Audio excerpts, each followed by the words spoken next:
नमस्कार दोस्तों। अब यूएसए को बिल्कुल उम्मीद नहीं था कि इंडिया से ऐसा रिप्लाईज भी मिलेगा। आज के दिन डॉक्टर एस जयशंकर ने यूएसए को ये कह दिया कि अगर आपको पसंद नहीं है कि हम रसिया से ऑयल लेकर उसको रिफाइन करके बेचते हैं तो मत खरीदो। हमें मत बोलो कि रसिया से ऑयल मत लो, ये हमारा डिसीज़न है। तुम्हें नहीं परचेस करना उनका प्रोडक्ट, वो तुम्हारा डिसीज़न है। इस एक स्टेटमेंट से इंडिया ने अपना स्टांस क्लियर कर दिया है कि चाहे यूएस हो या यूरोप, इंडिया अपनी फॉरेन पॉलिसी किसी और के प्रेशर में चेंज नहीं करेगा। इसी समिट में डॉक्टर जयशंकर से एक सवाल ये भी पूछा गया कि ट्रम्प ने लगातार इंडिया को टारगेट करना स्टार्ट कर दिया है और दूसरी तरफ USA Pakistan relation suddenly improve हो गए हैं।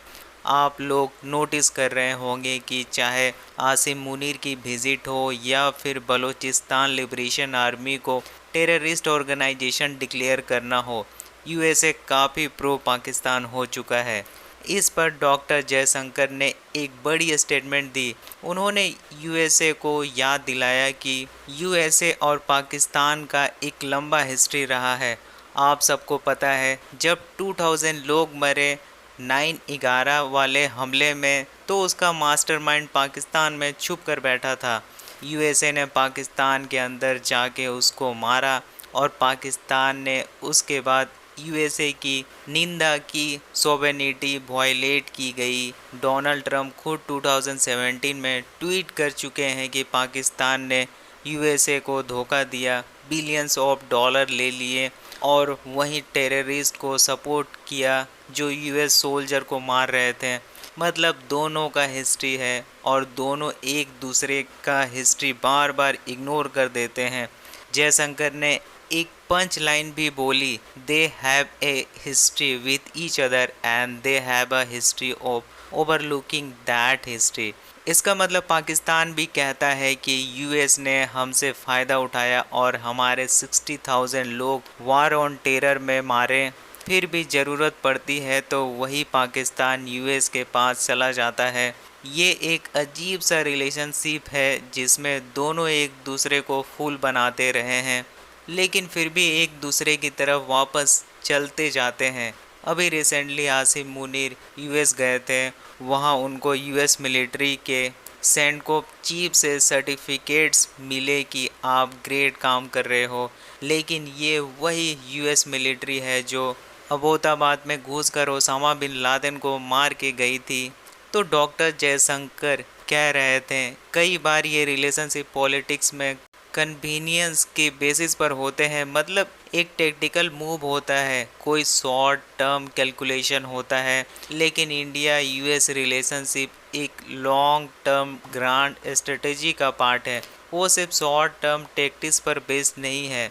अभी जो यूएस पाकिस्तान क्लोजनेस हो रही है वो टेक्टिकल है। शायद ईरान इजराइल वार के लिए प्रिपरेशन है या फिर इंडिया पर प्रेशर बनाने के लिए, क्योंकि यूएस को लगता है कि अगर रसिया यूक्रेन वार का सीज फायर करवाना है तो उसका रास्ता न्यू दिल्ली से होके जाता है। लेकिन इंटरेस्टिंग ये है कि यूएस के हर प्रेसिडेंट का अपना अलग अप्रोच रहा है।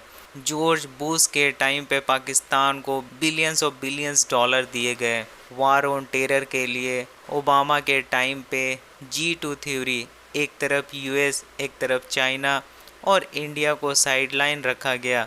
ओबामा ने क्वाड को ऑलमोस्ट किल कर दिया था, ट्रम्प ने क्वाड रिवाइव किया, चाइना के अगेंस्ट ट्रेड वार किया, लेकिन पाकिस्तान पर भी कभी ट्रस्ट किया कभी ट्रस्ट नहीं किया।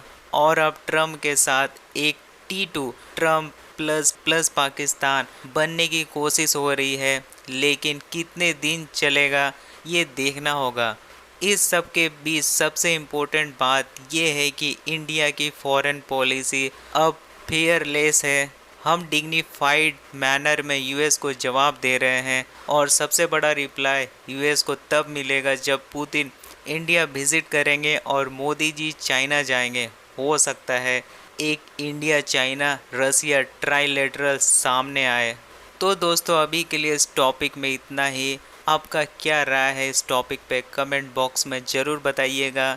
ऐसे ही अपडेटेड वीडियो देखने के लिए चैनल को सब्सक्राइब ज़रूर कर लें।